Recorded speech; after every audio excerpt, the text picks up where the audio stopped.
Hey guys, welcome to Archixinfinite. How have you been today? Do let me know in the comments below.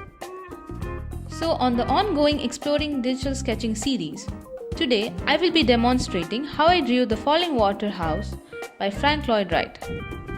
So do watch till the end. Step 1. Analyze the picture. Understand what type of perspective is this picture in. This is a two-point perspective and this is how the building sits in the scene.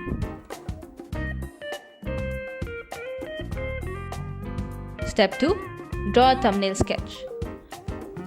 A thumbnail sketch is a quick rough sketch which usually helps to define the design ideas.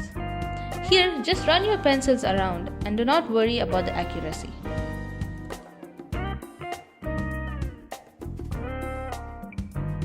Step 3.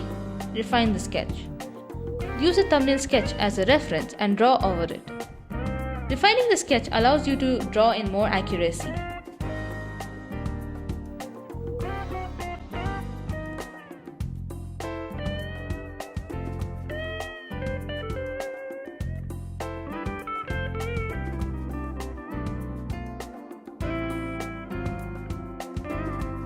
Step 4. Add textures.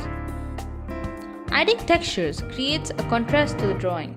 It also helps the audience to differentiate between the materials used on the building.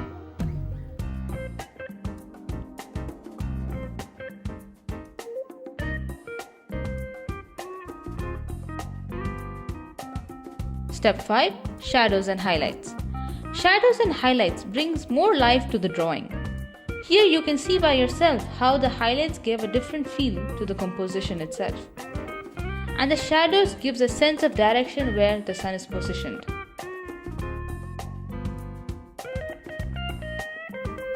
Step 6. Final finishes. Here I'm just adding final touches to the drawing, creating abstract trees and an abstract effect to the foreground of the drawing. And if you found this video helpful, please do share it with your friends. And please subscribe for more videos like this.